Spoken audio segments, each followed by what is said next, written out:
Assalamu alaikum wa rahmatullahi wa barakatuhu. Welcome to day 273 of Quran in a Year Plus, where we learn to look at the world and live life according to the lens of the Quran.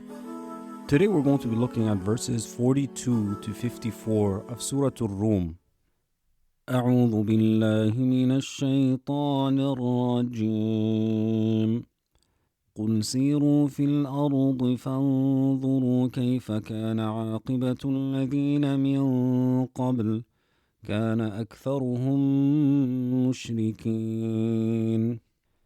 Say, O Messenger, to these polytheists, travel through the earth and reflect on what the end of the nations who denied the truth before you was.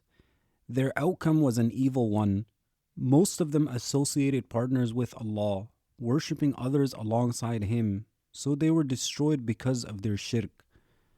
فأقم وجهك للدين القيم من قبل أن يأتي يوم لا مرد له من الله يومئذ يصدعون.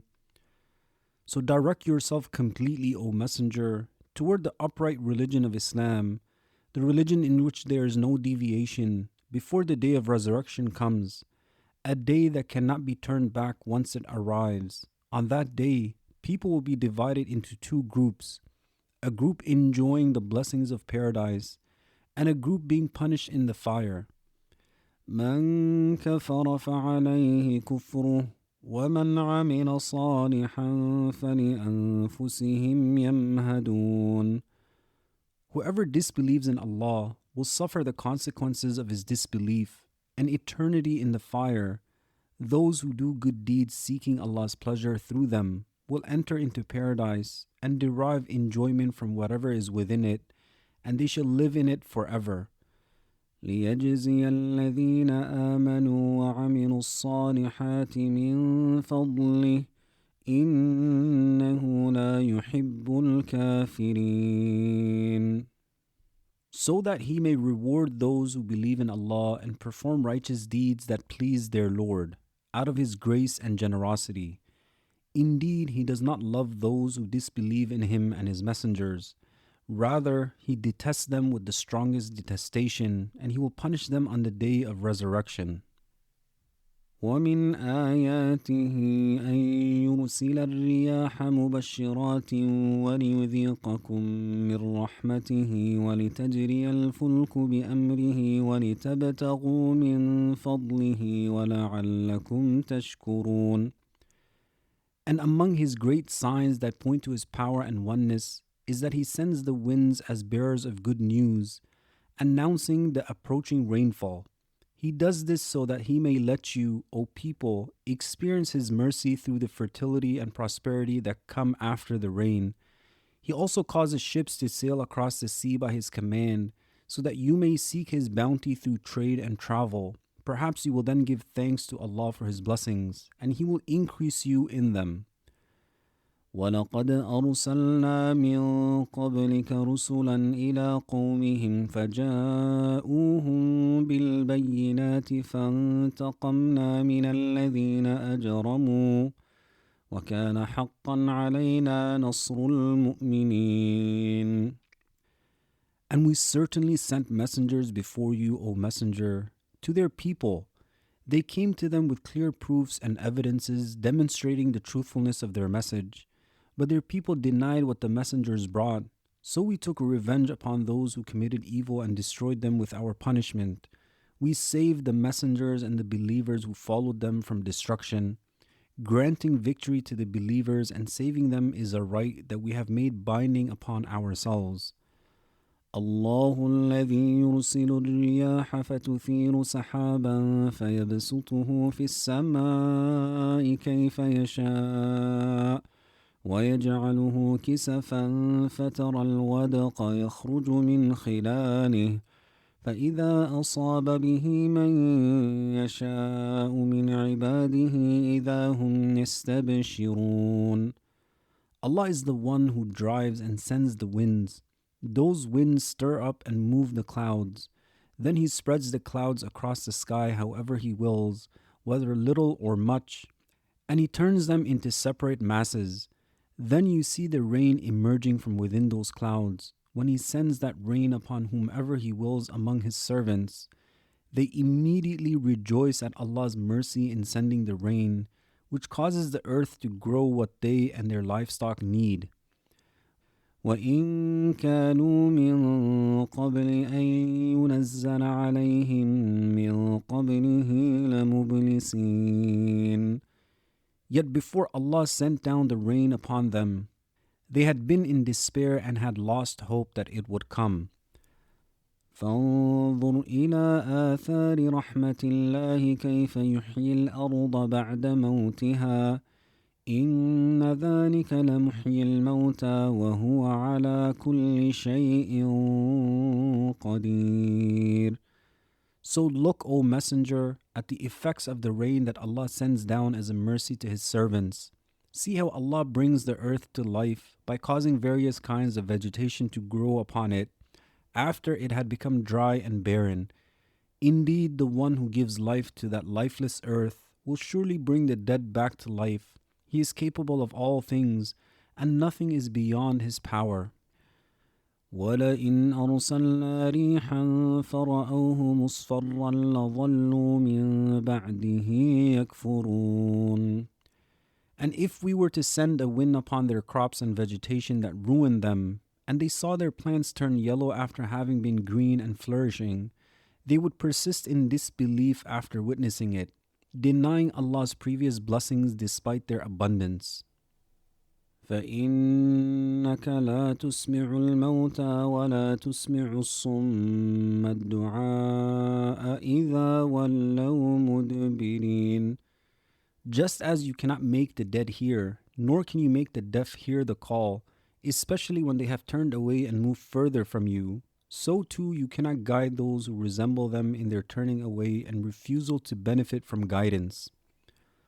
وَمَا أَنْتَ بِهَادِ الْعُمْيِ عَنْ ضَلَالَتِهِمْ إِن تُسْمِعُ إِلَّا مَنْ يُؤْمِنُ بِآيَاتِنَا فَهُمْ مُسْلِمُونَ. And you cannot guide those who have gone astray from the straight path to the way of right guidance. You can only make those hear in a way that benefits them if they believe in our signs, for they are the ones who benefit from what you say. They are those who submit to our command and humble themselves before it.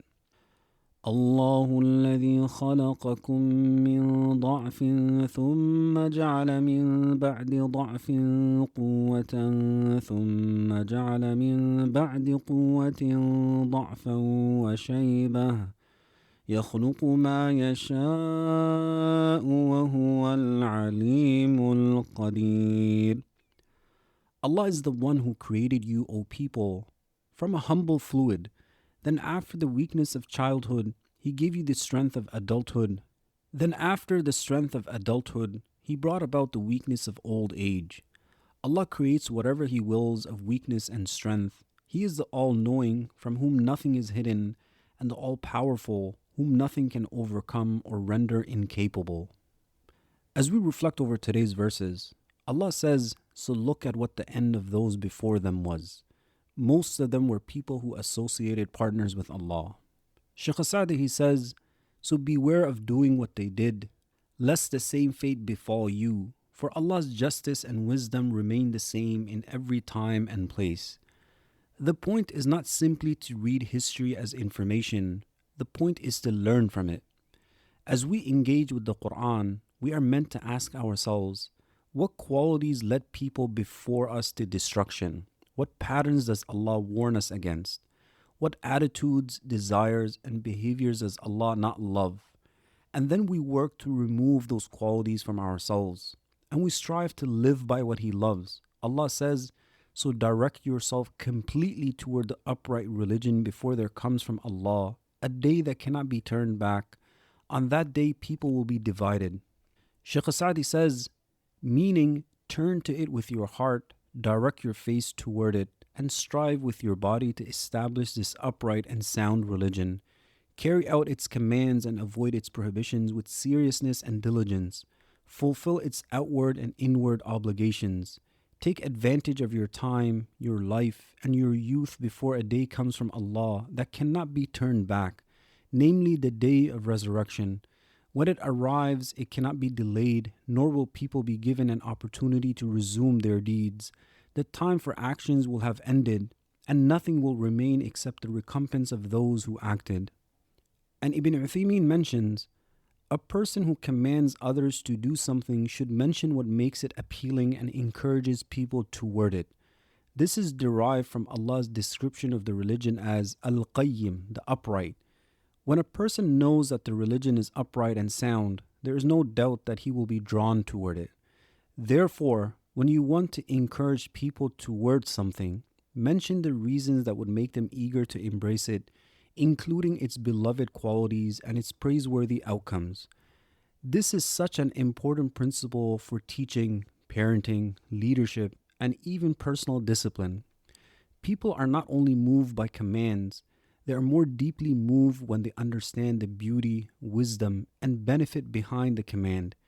If we want our children to love Islam, we should not only say, you have to pray, we should help them understand what Salah does for the heart, how it connects them to Allah, protects them, gives their day structure, and reminds them they are never alone. And this is also applicable to ourselves as well, that we understand what is behind the prayer, the beauty of it. And the same applies to health as well. We cannot rely only on pressure or guilt. We need to understand how strength, energy, sleep, and discipline benefit us, how they help us worship Allah and serve others better. When a person understands why something matters, the action has a stronger chance of being implemented and being consistent with it as well. The reason strengthens resolve, the benefit creates desire, and when that desire is guided by faith, supported by habit, and protected from distractions, a person becomes more able to bring their actions in line with what they know. And Allah says, whoever disbelieves, the consequence of his disbelief is upon him, and whoever does righteous deeds, then they are preparing for themselves. So when I obey Allah, I benefit myself. Every righteous deed is a form of preparation for the ultimate success. And Allah says among His signs is that He sends the winds bearing good news, so that He may let you taste some of His mercy. Shaykh Sa'di says, so He sends down upon you as part of His mercy, rain by which the lands and the people are given life. And you experience from His mercy that which makes you realize that His mercy is what rescues His servants and brings them their provision. Thus you become eager to increase in righteous deeds that open the treasures of mercy. When a person begins to notice Allah's signs, they realize how much mercy surrounds them. Rain is not just weather, provision is not just income, health is not just biology, family is not just circumstance. These are all traces of Allah's mercy. And the more a person notices Allah's mercy, the more they want to do the deeds that open the doors to even more mercy. And Allah says, even though before it was sent down upon them, before it, they had been in despair. So look at the effects of Allah's mercy, how He brings the earth to life after its death. Indeed, the one who does that will surely bring the dead back to life, and He is over all things capable. Ibn Juzay mentions the phrase before it is repeated for emphasis and to indicate how quickly people's hearts can change from despair to hopeful expectation. And this is a powerful insight into the human heart. Sometimes a person can feel completely stuck, and then one sign of Allah's mercy changes the way they see everything. One piece of good news, one answered dua, one moment of relief, one blessing they had forgotten to notice. The situation may not even change completely, but the heart begins to see it differently. And when the heart sees differently, it feels differently. And this is why the Quran tells us to look at the effects of Allah's mercy. Because if you only look at what is missing, despair grows. But when we train ourselves to notice Allah's mercy, we feel hopeful. We feel grateful that I am surrounded by the mercy of Allah. But when a person refuses to notice the signs around them and lives in heedlessness, they fail to use their hearing and sight for the purpose they were created for. And Allah, He says, and you cannot guide the blind away from their misguidance. You can only make those hear who believe in our signs, and so they submit themselves to Allah. Shaykh Sa'di, he says, these are the people who benefit from hearing guidance, those who believe in our signs with their hearts, who submit to our commands and who surrender themselves to us. This is because they possess a strong motive for accepting advice and reminders, namely their readiness to believe in every sign from Allah and their readiness to carry out whatever they are able to of Allah's commands and prohibitions. A living heart is not just the heart that beats, but it is the heart that responds to guidance, the one that knows Allah. And one does not have to look far to notice Allah's greatness and power. Allah says, Allah is the one who created you from weakness, then after weakness gave you strength, then after strength brought about weakness and old age. He creates whatever He wills, and He is the all-knowing, the all-powerful. Ibn Juzay mentions, regarding Allah's statement, He created you from weakness, the first weakness refers to man's origin from a humble fluid, as well as his weakness during infancy and childhood. The second and final weakness refers to old age. And this verse brings us back to reality. We began in weakness, then Allah gave us strength. Then if we live long enough, that strength begins to fade. The strength we have right now is not permanent. It is a chance, an opportunity to do a lot of good.